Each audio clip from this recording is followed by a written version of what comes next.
As a county government, we have continued to operate an open government, a listening government. You can already see that this compound is now full of people. These are Matatu people who we are listening to.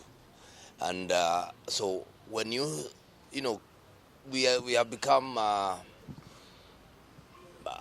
as I was telling the chair, is that complaints will never cease, even in heaven.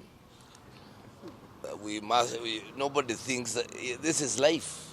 And in life, we wake up with expectations, with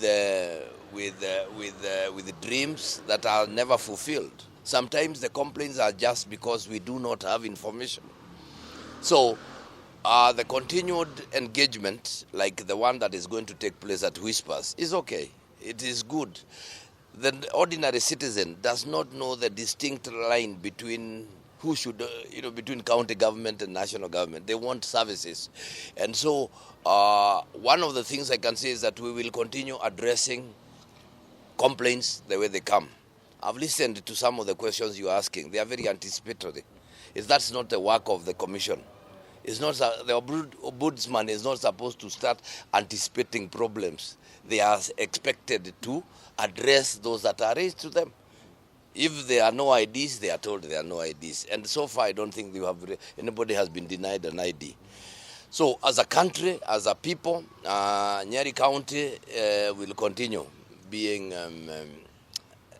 on the forefront of addressing the complaints of our people. We have redress mechanisms. We are able to engage. That is the most important thing. And this should not only be left at county level. It should be within your homes too. Engage. People are not engaging. They're just talking at each other. Let us engage. Listen to complaints. I don't know when last time you had an opportunity to sit with your family and ask them, as a father of the home, please give me your complaints. Everyone, let them tell you why they are complaining, because they might have issues, and then you see what you can solve and what you cannot solve. Otherwise, us is to welcome the ombudsman and his team to be here with us, to engage at the Whispers Park. And I would tell them, once they are at, if they don't find a crowd big enough, let them even go to the bus stage, where there is people who make natural complaints. That is, for us as government, we appreciate, and we will continue listening. Thank you very much. My name is Charles Dulo, the Commission Chairperson on the Commission on Administrative Justice. We have just had a fruitful discussion with the Governor. We paid a courtesy call on him. We have discussed a number of issues on grievance redress mechanism, and we have also discussed on the issues of access to information. The reason why we are here is that we want to come from Nairobi so that the people of Nyeri also knows that Commission on Administrative Justice exists and why we exist. I'm happy we have reviewed all the complaints. For Nyeri, we didn't have any that we can raise, but we are going to have, after this, we are going to have a public engagement at the Whispers Park to be able to explain to the people of Nyeri why we exist and generally what is happening. We'll also visit, we have visited the Huduma Center for IDs and things like that.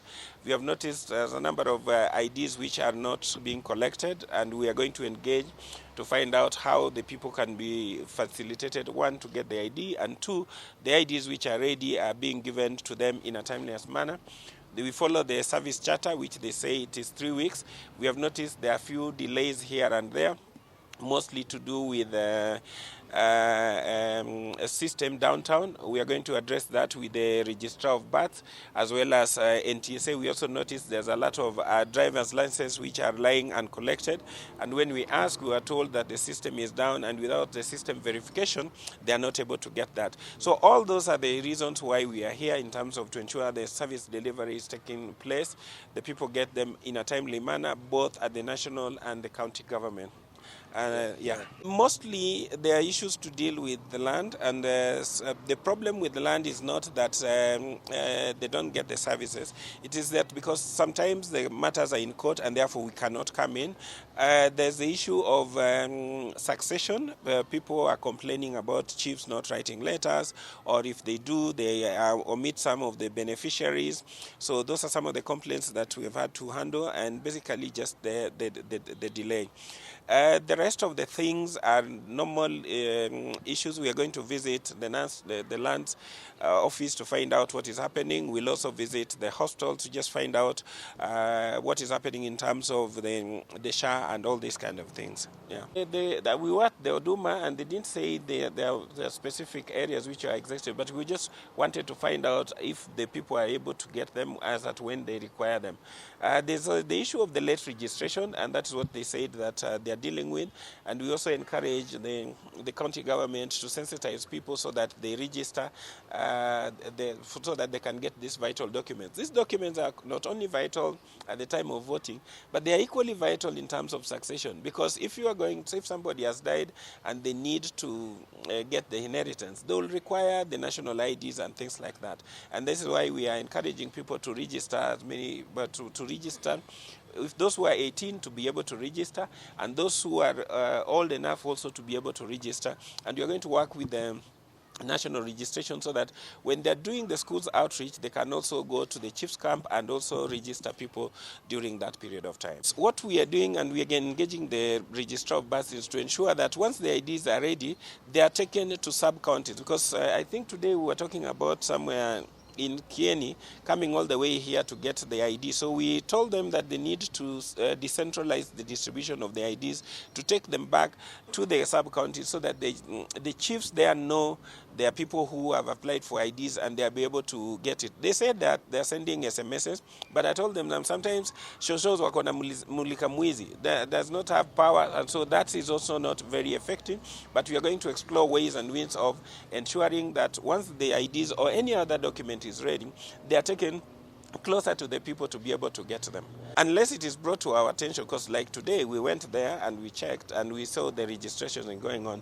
Unless a specific case is brought to our attention, we'll address it there. But every Kenyan has a right to get the ID, because ID is not necessarily just for voting. As I've said, we need the IDs is needed to get government services like help, like anywhere where you go, you'll require identification. Even for registration of SHA, you require identification.